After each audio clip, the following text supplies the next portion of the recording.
Hello viewers, ये बौद्ध धर्म के ऊपर एक डिटेल एमसीक्यू रिवीजन वीडियो है। इससे पहले मैंने वैदिक कल्चर पर एक वीडियो अपलोड किया है। पूर्व में आईसी यानी इंडस सिविलाइजेशन और स्टोन एज के ऊपर भी वीडियो डिटेल में लेकर के आया हूं।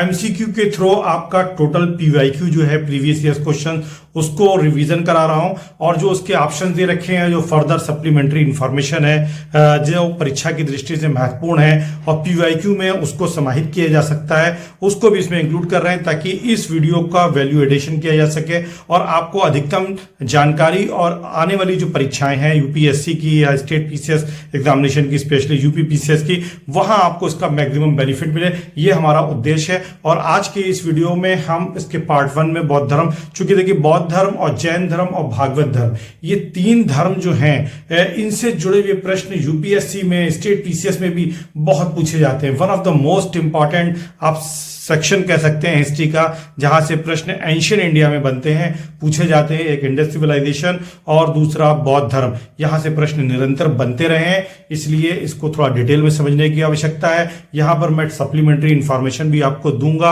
और साथ ही साथ जो एमसीक्यूज है उनको भी हम साथ में सॉल्व करते चलेंगे। Now let start the video. बौद्ध धर्म, गौतम बुद्ध का जन्म कब हुआ था? देखिए इस वीडियो में हम इससे पहले कि आगे बढ़ें, बुद्ध जी का जन्म कब हुआ था, हम कुछ सप्लीमेंट्री इंफॉर्मेशन इस क्वेश्चन में आपको गौतम बुद्ध के विषय में देना चाहेंगे कि देखिए महात्मा बुद्ध के जन्म की जो पूर्व कथाएं हैं वो कहाँ मिलती हैं? जातक ग्रंथों में मिलती हैं। फिर अगर हम बात करें तो मध्यम निकाय में बुद्ध के जन्म का उल्लेख मिलता है। किसमें? मध्यम निकाय में बुद्ध के जन्म का उल्लेख मिलता है। इसी तरह से हमको अगर निदान कथा है, निदान कथा में हमको बुद्ध के जन्म का उल्लेख मिलता है। और बुद्ध के पिताजी थे वो शुद्धोधन जी थे, राजा शुद्धोधन थे। और ये कहाँ के थे? राजा ये शाक्यगढ़ के शासक थे, शाक्यगढ़ के। और इनकी माता का नाम जो था वो महामाया था, और इनका जो पालन पोषण किया था वो इनकी मौसी ने किया था, और मौसी का नाम क्या था? प्रजापति गौतमी। प्रजापति गौतमी इनकी माताजी का नाम था। इनका विवाह यशोधरा नाम की एक शाक्य कुल की कन्या से हुआ था, और इनके पुत्र का नाम राहुल था। 16 वर्ष की आयु में इनका विवाह हुआ था। ये बेसिक, साथ ही साथ इनको शाक्य मुनि भी कहा गया है। किसको? महात्मा बुद्ध को। और इन्हें तथागत भी कहा गया है। क्या कहा गया है? तथागत भी कहा गया है। सत्य है जिसका ज्ञान, तथागत का अर्थ होता है सत्य है जिसका ज्ञान। तो ये बेसिक इंफॉर्मेशन है। साथ ही साथ अगर हम बात करें इस बेसिक इंफॉर्मेशन के, तो इनका जन्म जो हुआ था वो 563 बीसी में हुआ था। 563 बीसी में हुआ था। और जन्म कहाँ हुआ था? लुम्बिनी में हुआ था। कहाँ हुआ था? लुम्बिनी में, कपिलवस्तु के निकट लुम्बिनी में हुआ था। और इसकी पुष्टि कहाँ से होती है? अशोक का एक अभिलेख मिला है जिसे बोलते हैं रुम्नदेयी अभिलेख। इस रुम्नदेयी अभिलेख में महात्मा बुद्ध के जन्म का जो उल्लेख है वो दे रखा है लुम्बिनी। तो ये भी आपको स्पष्ट हो रहा होगा कि अभिलेखीय साक्ष्य के रूप में अशोक के जो रुम्नदेयी अभिलेख है उससे इसकी पुष्टि होती है कि महात्मा बुद्ध का जन्म जो हुआ था वो लुम्बिनी में हुआ था। और फिर अगर हम बात करें इनकी मृत्यु, तो इनकी जो मृत्यु हुई थी महात्मा बुद्ध की, वो कहाँ हुई थी? वो कुशीनगर में हुई थी। कुशी जनपद में, कुशीनारा या कुशीनगर में, यहां पर इनकी मृत्यु हुई थी। तो कुल मिलाकर के ये बेसिक इंफॉर्मेशन है, इसको आप हमेशा दिमाग में रखिए मोटी मोटी। और अभी आगे फर्दर वीडियो में हम आपको और भी इंफॉर्मेशन बताएंगे। अब आपका इनका जन्म कब हुआ था, तो आप इसका अनुमान लगा सकते हैं कब हुआ था? 563 ईस्वी पूर्व यानी बीसी में इनका जन्म हुआ था। नेक्स्ट प्रश्न, बुद्ध के जीवन की किस घटना को महाभिनिष्क्रमण के रूप में जाना जाता है? महाभिनिष्क्रमण, देखिए महात्मा बुद्ध, मैंने बताया 16 वर्ष की आयु में महात्मा बुद्ध का जो है विवाह किया गया। किसके साथ किया गया? यशोधरा के साथ किया गया। लेकिन इनका मन जो है पारिवारिक सांसारिक जीवन में नहीं लगा शुरू से ही, जैसा कि आपको जातक कथाओं से पुष्टि होती है। वो सारी स्टोरी में जाने की आवश्यकता नहीं है, पर ध्यान ये रखना है कि 29 वर्ष की आयु में एक रात इन्होंने घर छोड़ दिया और ये ज्ञान की प्राप्ति के लिए निकल गए। और ये जो 29 वर्ष की आयु में निकले, बौद्ध परंपरा में इसी को हम क्या बोलते हैं? महाभिनिष्क्रमण बोलते हैं। तो उनका महाभिनिष्क्रमण किस रूप में जाना जाता है? उनका गृह त्याग जाना जाता है। नेक्स्ट, गौतम बुद्ध की मां किस वंश से संबंधित थी? अभी मैंने आपको बताया कोलीय वंश की थी।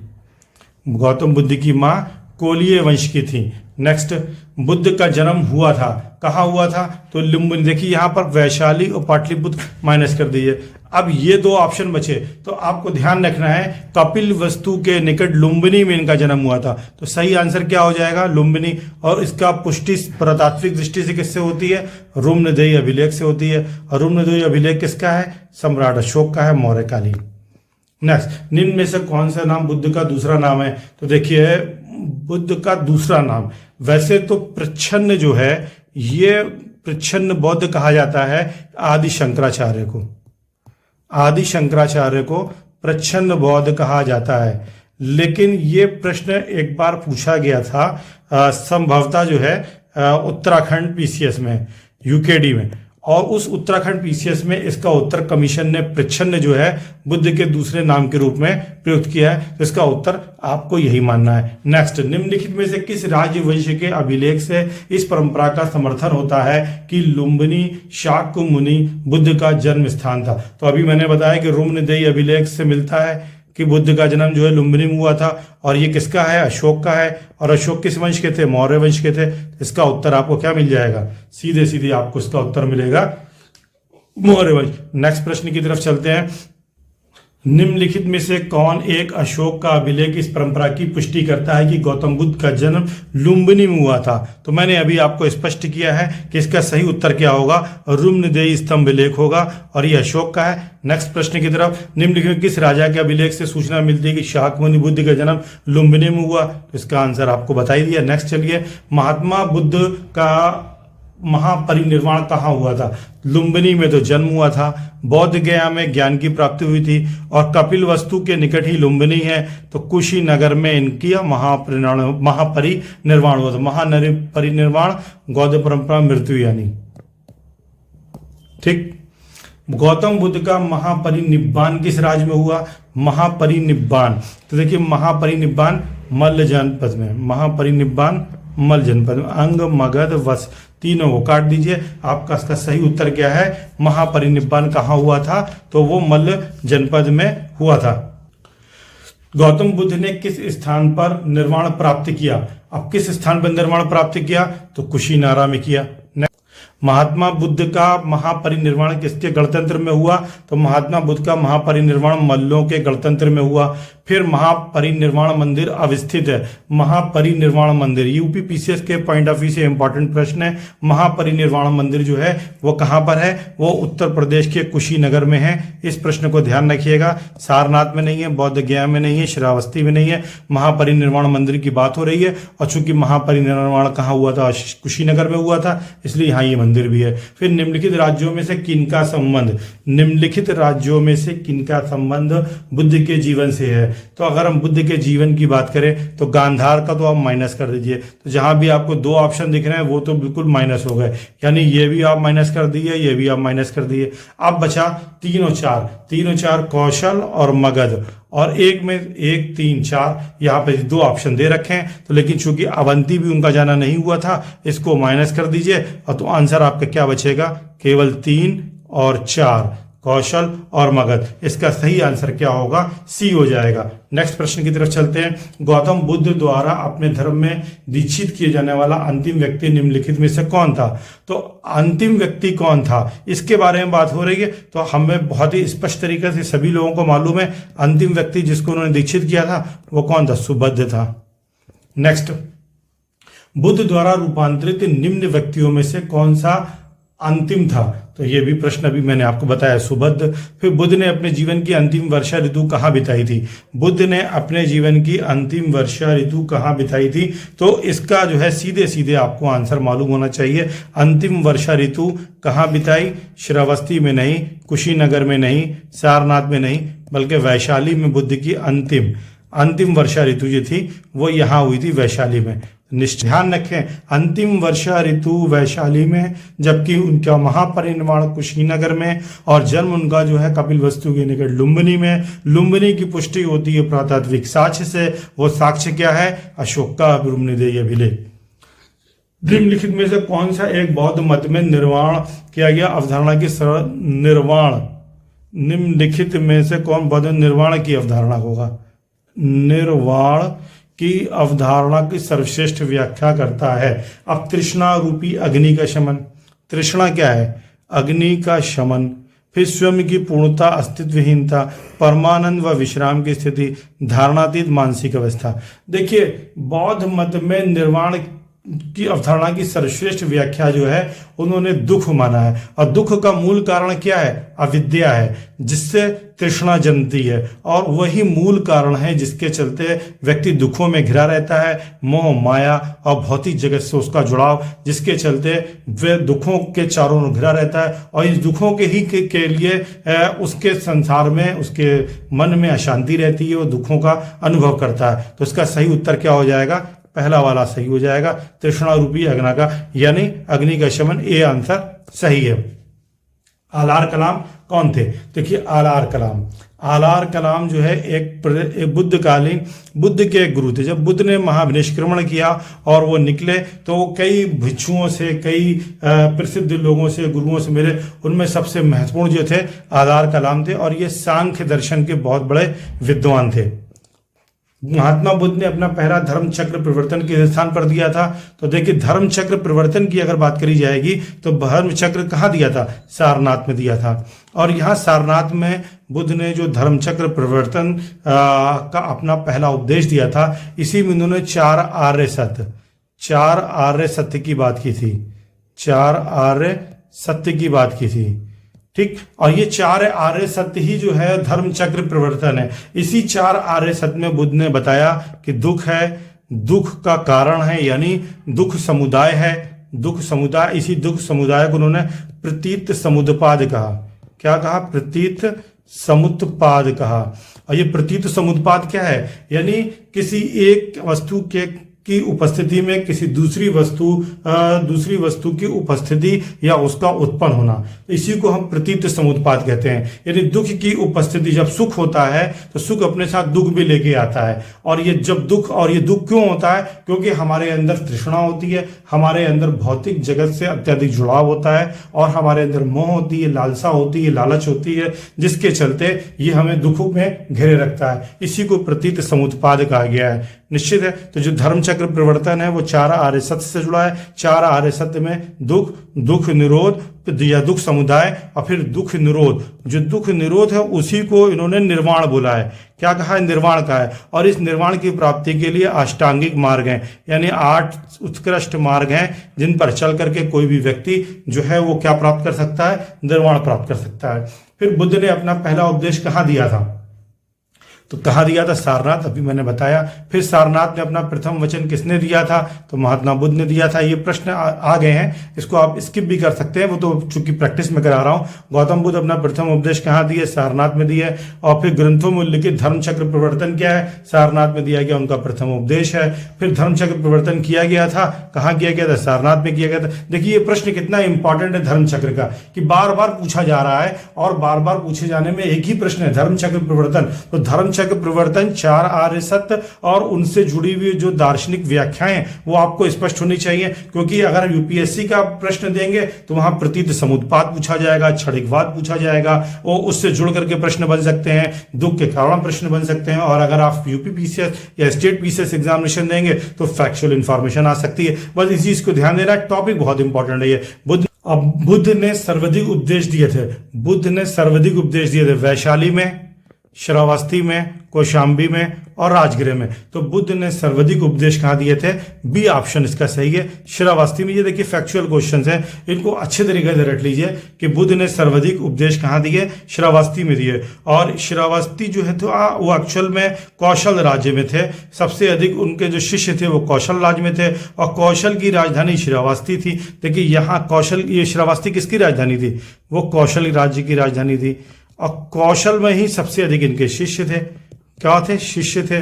तो जिसके चलते क्या हुआ? सबसे अधिक उपदेश भी इन्होंने यहीं पर दिए। फिर बुद्ध कौशाम्बी किसके राज्यकाल में आए थे? तो बुद्ध कौशाम्बी किसके राज्यकाल में आए थे? उदयन के काल में आए थे।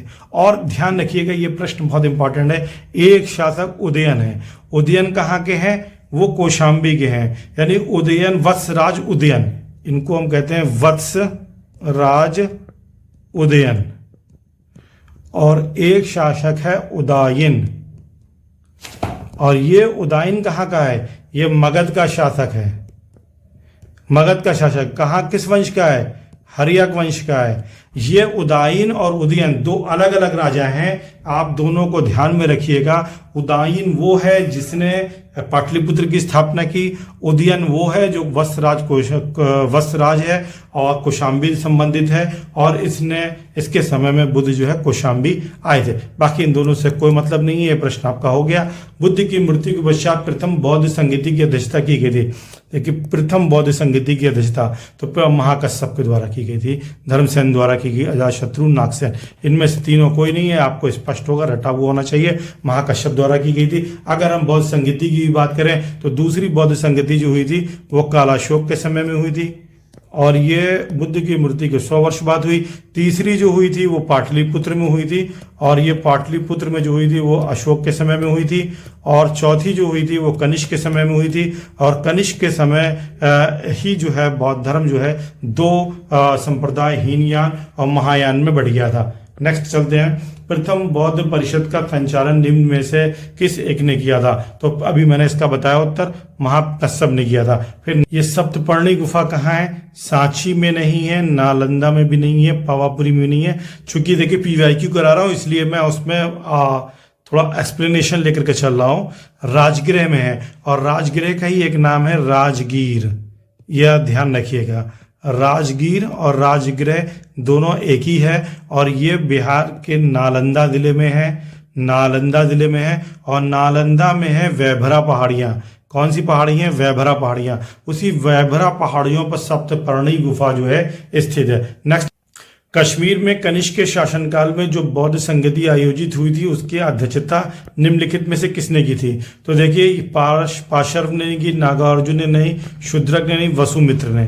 कश्मीर में जो आयोजित हुई थी बौद्ध संगति, ये चौथी बौद्ध संगति थी, कनिष्क के शासनकाल में हुई थी। वसुमित्र ने इसकी अध्यक्षता की थी, और वसुबंधु ने जो है इसकी उपाध्यक्षता की थी। और इसी समय महायान और हीनयान दो अलग अलग संप्रदायों में औपचारिक रूप से बौद्ध धर्म जो है विभाजित हो गया।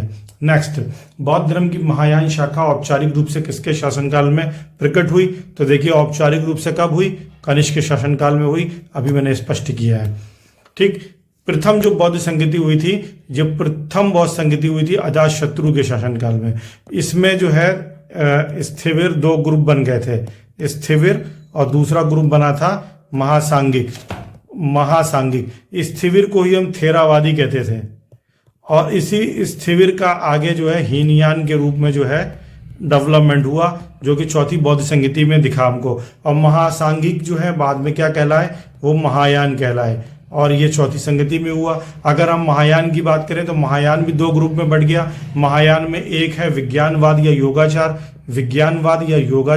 और इसी को विज्ञानवाद या योगाचार को मैत्रेयनाथ थे। कौन थे? मैत्रेयनाथ थे, विज्ञानवाद या योगाचार के। और अगर इसके हम प्रमुख और संप्रदायों की बात करें तो इसमें विज्ञानवाद या योगाचार जो कि मैत्रेयनाथ ने इसकी स्थापना की थी या इसको प्रचलित किया था, अगर उनकी हम बात करें तो इसके जो प्रचारक थे कौन कौन थे? असंग थे, एक असंग थे, दूसरे आपके वसुबंधु थे। ठीक है, ये महायान में जो है। और अगर महायान की एक दूसरी भी शाखा थी, यानी विज्ञानवाद या योगाचार के अलावा, जिसे हम बोलते हैं शून्यवाद। और शून्यवाद के कौन थे? नागा अर्जुन थे। नागा अर्जुन को ही मार्टिन लूथर कहा जाता है, मार्टिन लूथर किंग भी कहा जाता है। किसका? बौद्ध धर्म का मार्टिन लूथर किंग कौन कहलाता है? नागा अर्जुन कहलाते हैं। और नागा अर्जुन ने एक पुस्तक लिखी थी, बहुत महत्वपूर्ण है और परीक्षा में बार बार पूछी गई है, जिसका नाम है माध्यमिक कारिका। क्या है? माध्यमिक कारिका है। और हुएनसांग ने विज्ञान जो नागार्जुन थे उनके विषय में यह बात कही थी कि संसार के जो 4 मार्गदर्शक शक्तियों में से एक मार्गदर्शक शक्ति कौन है? नागार्जुन है। यानी संसार की 4 मार्गदर्शक शक्तियां हैं, उन 4 मार्गदर्शक शक्तियों में से एक मार्गदर्शक शक्ति कौन है? वो नागार्जुन है। और ये किसने कहा था? हुएनसांग ने कहा था। और अगर हम शून्यवाद के कुछ भिक्षुओं की बात करें तो उसमें चंद्रकीर्ति आ जाते हैं। कौन आ जाता है? चंद्रकीर्ति एक आ जाते हैं। दूसरे का नाम है शांति देव, बहुत इंपॉर्टेंट है, सब रट लीजिए। शांति रचित, दूसरे भी शांति रचित हैं, एक शांति देव है, एक शांति रचित है, और एक आर्य देव है, आर्य देव। ये सब महत्वपूर्ण जो है शून्यवाद के प्रचारक हैं। कनिष्क के शासनकाल में, कनिष्क के शासनकाल में बौद्ध सभा किस नगर में आयोजित की गई थी, किस नगर में हुई थी? तो अभी मैंने बताया कनिष्क की शासनकाल में चौथी हुई थी, लेकिन ये पूछ रहा है कि कनिष्क के शासनकाल में किस नगर में हुई थी, तो मगध में नहीं हुई थी, पाटलिपुत्र में भी नहीं हुई थी, कश्मीर में ये हुई थी। चौथी बौद्ध संगति कहाँ हुई थी? कश्मीर में हुई थी। और कश्मीर के किस नगर में हुई थी? कुंडलवन में हुई थी। और राजगृह में कौन सी हुई थी? पहली हुई थी, पहली हुई थी। और जब पहली हुई थी उस समय शासक कौन था? उस समय अजात शत्रु शासक था, अजात शत्रु शासक था। दूसरी कहाँ हुई थी? दूसरी जो हुई थी वो कालाशोक के समय में हुई थी, कालाशोक। और कालाशोक की ये कहाँ पे हुई थी? वैशाली में हुई थी, ये दूसरी वैशाली में हुई थी। तीसरी जो हुई थी वो अशोक के समय हुई थी, और चौथी जो हुई थी वो कश्मीर के कुंडलवन में हुई थी, कनिष्क के समय में। और किस शासक के शासनकाल में चतुर्बौद्ध संगति का आयोजन कश्मीर में हुआ था? ये भी मैंने बताया है, कनिष्क में हुआ था। चतुर्बौद्ध संगति परिषद हुई थी किसके काल में? कनिष्क के शासनकाल में। फिर निम्नलिखित 4 स्थानों में हुई बौद्ध संगतियों का सही कालक्रम नीचे दिए हुए कूट से स्थापित करें। देखिए बहुत इंपॉर्टेंट है सही कालक्रम। तो पहली हमें याद करना है राजगृह में हुई है 2, तो जहां 2 दिख रहा है वहां से आप एलिमिनेशन लगा सकते हैं। तो ए तो काट दीजिए, बी भी काट दीजिए, क्योंकि हमको सही कालक्रम करना है। तो पहली कहाँ हुई है? राजगृह में हुई है। दूसरी कहाँ हुई है? वैशाली में हुई है। तो दूसरी हमारी कौन सी हो जाएगी? 2-1, 2-1। फिर तीसरी पाटलिपुत्र अशोक के काल में हुई है, चौथी कनिष्क के शासन काल में हुई है। तो 4-3, 2-1, 4-3 ये हमारा जो है क्रम हो जाएगा। इसका सही उत्तर क्या हो जाएगा? इसका सही उत्तर हमारा जो है वो डी ऑप्शन सही हो जाएगा। द्वितीय बौद्ध समिति का आयोजन कहाँ हुआ था? वैशाली में हुआ था। नेक्स्ट, तृतीय बौद्ध सभा के स्थान पर बुलाई गई थी? पाटलिपुत्र में बुलाई गई थी। प्रथम बौद्ध समिति का आयोजन हुआ था कहाँ हुआ था? अजात शत्रु के शासनकाल में। सब मैंने बता दिया है। निम्नलिखित में से किस नगर में प्रथम बौद्ध संगति आयोजित की थी? राजगीर में। इसी को राजगृह भी कहते हैं, है ना, मैंने अभी बताया आपको। नेक्स्ट, निम्न में से किस शासक ने द्वितीय बौद्ध सभा का आयोजन किया था? तो कालाशोक ने किया था। पहला जो है अजात शत्रु ने किया था, और दूसरा कालाशोक ने किया था, तीसरा अशोक ने किया था, चौथा कनिष्क ने किया था। नेक्स्ट, बुद्ध के जीवन की 4 महत्वपूर्ण घटनाओं और उनमें संबंधित 4 स्थानों का नीचे उल्लेख है। ये 2 स्तंभों 1 और 2 में अंकित है, आप इनका सुमेल करना है। देखिए, बुद्ध का जन्म गांव हुआ था लुम्बिनी में हुआ था, कपिल वस्तु के निकट है। और इसकी जो पुरातात्विक मैंने भी बताया कि उसकी जो हमें पुष्टि होती है वो रुम्नदेही अभिलेख से होती है, जो कि अशोक का है। फिर ज्ञान प्राप्ति कहाँ हुई थी? ज्ञान प्राप्ति बौद्ध गया में हुई थी। और फिर प्रथम प्रवचन वो सारनाथ में दिया था, जिसे धर्म चक्र प्रवर्तन कहते हैं। और निधन कहाँ हुआ था? कुशीनगर में हुआ था। अब आप इसको आप अच्छे से जोड़ सकते हैं। अगर ए की बात करी जाएगी तो ए का 3 कहाँ दे रखा है? ये दे रखा है। इसका सही आंसर यही हो जाएगा एलिमिनेटिंग में। ज्ञान प्राप्ति जो है कहाँ हुई थी? वो बौद्ध गया में हुई थी, 2 हो जाएगा। प्रथम प्रवचन कहाँ दिया था? सारनाथ में 1 हो जाएगा। निधन कुशीनगर में हुआ था। नेक्स्ट, भारतीय कला में बुद्ध के जीवन की किस घटना का चित्रण मृग सहित चक्र द्वारा हुआ है? मृग सहित चक्र जो है ये प्रथम उपदेश से जुड़ा हुआ है। इसको ही हम बोलते हैं धर्म चक्र परिवर्तन, धर्म चक्र परिवर्तन। और धर्म चक्र परिवर्तन का जो उल्लेख किया गया है वो किसके साथ किया गया है? वो किसके साथ किया गया है? वो प्रथम उपदेश के साथ किया गया है। तो सूची 1 और सूची 2 को सुमेलित कीजिए तथा सूचियों को नीचे दिए गए कूट से सही उत्तर का चयन कीजिए। सूची 1, सूची 2। जन्म, देखिए ये बहुत इंपॉर्टेंट प्रश्न है कि जन्म कहाँ हुआ था। तो अगर हम जन्म की बात करेंगे तो जन्म हमारा जो है कमल से जुड़ता है। और प्रथम प्रवचन जो है धर्म चक्र प्रवर्तन से जुड़ता है। और महाबोधि जो है बोधि वृक्ष से है। और साथ ही साथ त्याग जो है वो त्याग आपका जुड़ जाएगा किससे? घोड़े से। त्याग जुड़ेगा घोड़े से। अब आप इसको चारों को मिला लीजिए। जन्म कमल 1 का 4 जहां पर है तो 1 का 2 जगह 4 है, तो पहली बात तो ए कट जाएगा, सी कट जाएगा। अब इसके बाद प्रथम प्रवचन क्या है? वो धर्म चक्र प्रवर्तन है। यानी बी का 2 आंसर कहीं दे रखा है, बी का 2 आंसर यहाँ दे रखा है, और यहाँ बी का 2 आंसर नहीं दे रखा है। तो बस यहीं एलिमिनेट कर दीजिए, यहीं आपका आंसर मिल जाएगा। आपका डी ऑप्शन जो है वो सही हो जाएगा। नेक्स्ट प्रश्न की तरफ, करमापा लामा तिब्बत के बौद्ध संप्रदाय के किस वर्ग के हैं? तो करमापा लामा ये जो है निरंतर ये करंट में भी रहते हैं और इनका संबंध जो है कंगयूपा बुद्ध यानी तिब्बत की कंगयूपा जो संप्रदाय है उससे करमापा लामा संबंधित है। महात्मा बुद्ध के संबंध में निम्नलिखित कथनों पर कौन सा सही है? उनका जन्म कपिलवस्तु में हुआ था, यह स्टेटमेंट सही है। कपिलवस्तु के निकट लुम्बिनी में उनका जन्म हुआ था। बौद्ध गया में ज्ञान प्राप्त किया था, यह भी सही है। वैदिक धर्म को अस्वीकार किया था और 4 आर्य सत्य का प्रचार किया था। इसका सही आंसर 1 2 3 4 चारों हो जाएगा। नेक्स्ट प्रश्न, बोध गया में महाबोधि मंदिर बनाया गया, जहां बोध गया, देखिए बोध गया में ज्ञान की प्राप्ति हुई है और वहीं महाबोधि मंदिर बनाया गया है, तो गौतम बुद्ध को ज्ञान प्राप्त हुआ था। इसका आंसर क्या हो जाएगा? बी आंसर सही हो जाएगा। बोध गया में बोधि वृक्ष अपने वंश की इस पीढ़ी का है। बोध गया में बोधि वृक्ष अपने वंश की इस पीढ़ी का है। देखिए ये प्रश्न थोड़ा डिटेल्ड में है, लेकिन हम इस प्रश्न को थोड़ा सा स्पष्टीकरण कर दें कि ये प्रश्न बीपीएससी में पूछा गया था और कमीशन ने इस प्रश्न को डिलीट कर दिया था, क्योंकि हमारे पास 2 परंपराएं हैं।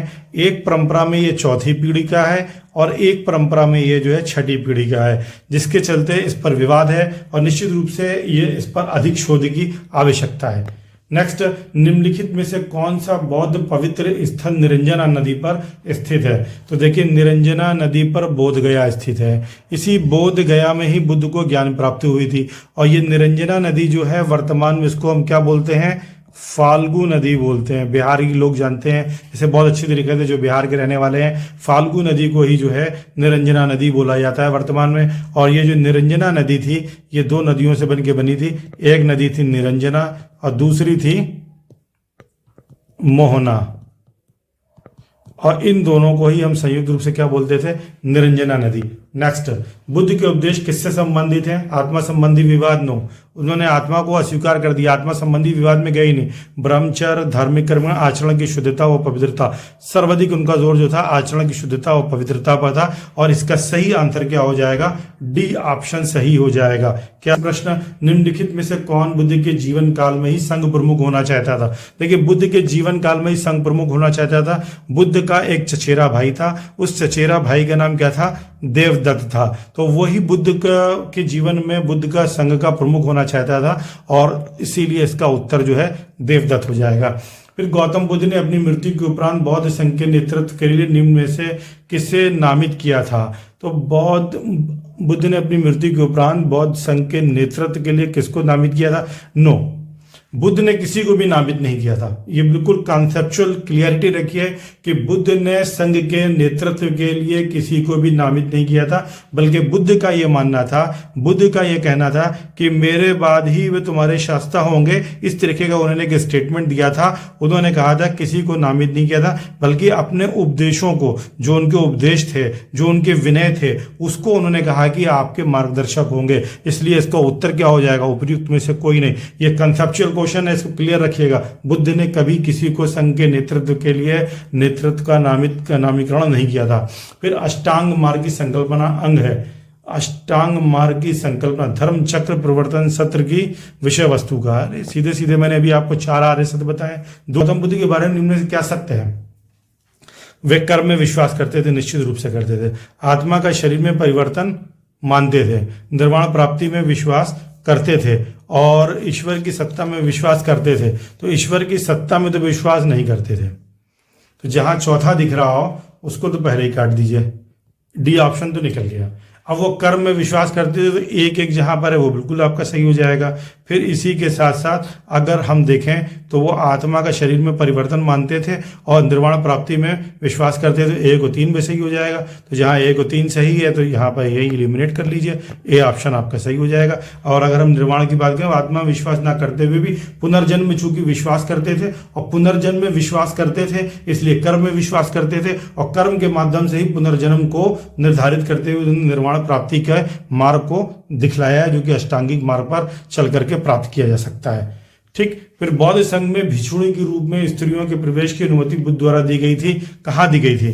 तो वो वैशाली में दी गई थी। ये भी फैक्चुअल क्वेश्चन है, इंपॉर्टेंट रखिए। अब नेक्स्ट, त्रिपिटक क्या है? तो त्रिपिटक बुद्ध के उपदेशों का संग्रह है। इसको हम थोड़ा तेजी से लेके चल रहे हैं ताकि आपका रिवीजन अच्छी तरीके से पीवाईक्यू का हो जाए।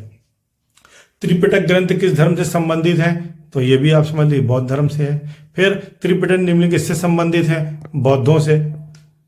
निम्नलिखित में से किस बौद्ध ग्रंथ में संघ जीवन के नियम प्राप्त होते हैं? तो किस ग्रंथ में संघ जीवन के नियम प्राप्त होते हैं? तो संघ जीवन के नियम जो हमको प्राप्त होते हैं वो दिग्ग निकाय में नहीं होते हैं। अभिधम्म में जो है दार्शनिक व्याख्या है, विभाषा शास्त्र जो है वो उसमें भी नहीं है, बल्कि विनय पिटक में मिलते हैं।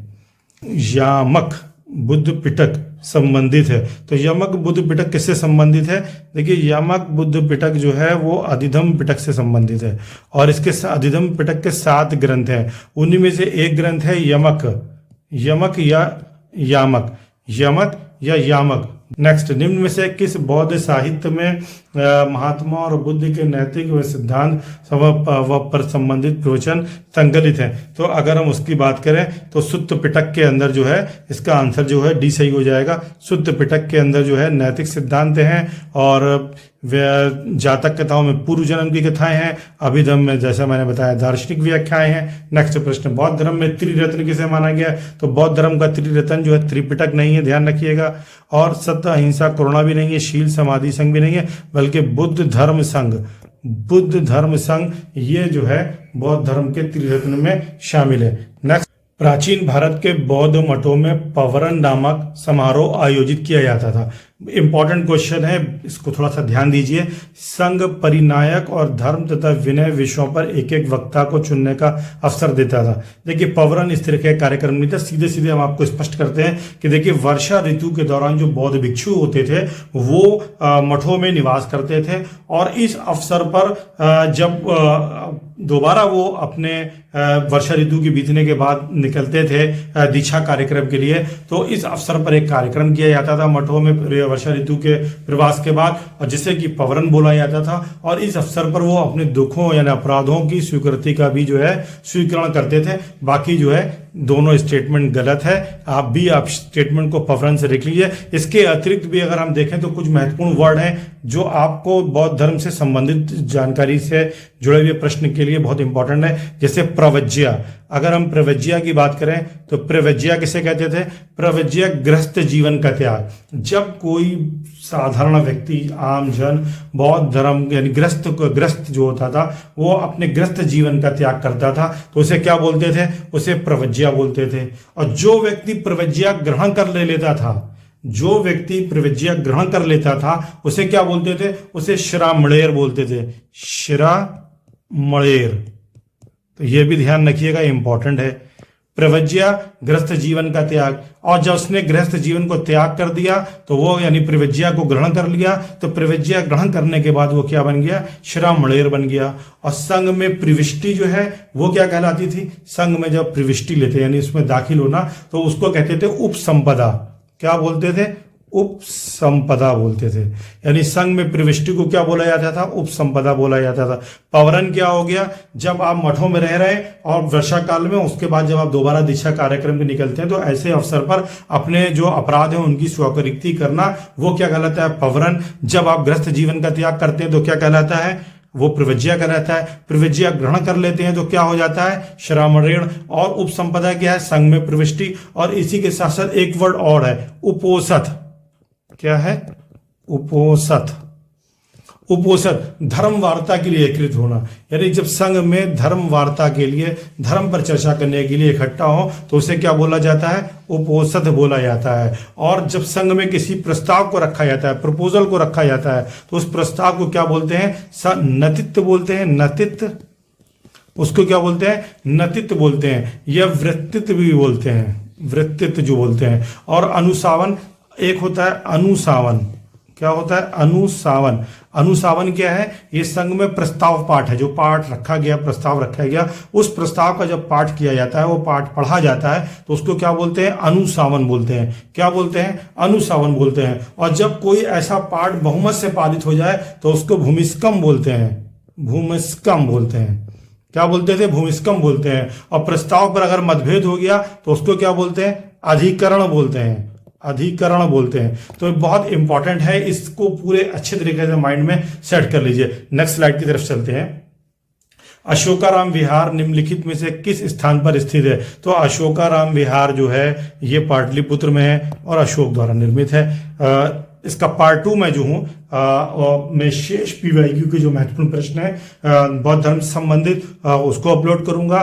फिर आपको जैन और भागवत धर्म का प्रयास करूंगा कि एक ही वीडियो में कंपाइल हो जाए, अन्यथा दोनों के लिए अलग अलग वीडियो लेकर के आऊंगा। और अभी तक आपने हमारे चैनल को सब्सक्राइब नहीं किया है तो मैं आपसे रिक्वेस्ट करूंगा कि हमारे चैनल को आप सब्सक्राइब कर लें और बेल जो नोटिफिकेशन है उसको हिट कर दें। उसके लिए ऑल का नोटिफिकेशन आप जो है ऑन कर दें, ताकि आपको हमारे हर नेक्स्ट वीडियो जब अपलोड हो तो समय पर मिले। और साथ ही साथ अगर आपको मेरा प्रयास अच्छा लग रहा है तो इसे निश्चित रूप से शेयर करें। सारा कार्यक्रम निःशुल्क चल रहा है। ये PYQ और जितने भी MCQs या मॉक टेस्ट आएंगे वो टोटली आपके लिए फ्री ऑफ कास्ट आने जा रहे हैं। ये हम लोक सेवक the study IQ YouTube channel का जो है प्रयास है। और अगर आप हमें कोई सुझाव देना चाहते हैं जो इस प्रयास को बेहतर बना सकता है तो निश्चित रूप से आप सबका स्वागत है। हम ऐसे किसी भी प्रस्ताव को जो हमारे लिए हमारे संसाधनों के अंतर्गत संभव होगा, यथासंभव हम उसको फुलफिल करने का पूरा प्रयास करेंगे। Thank you so much.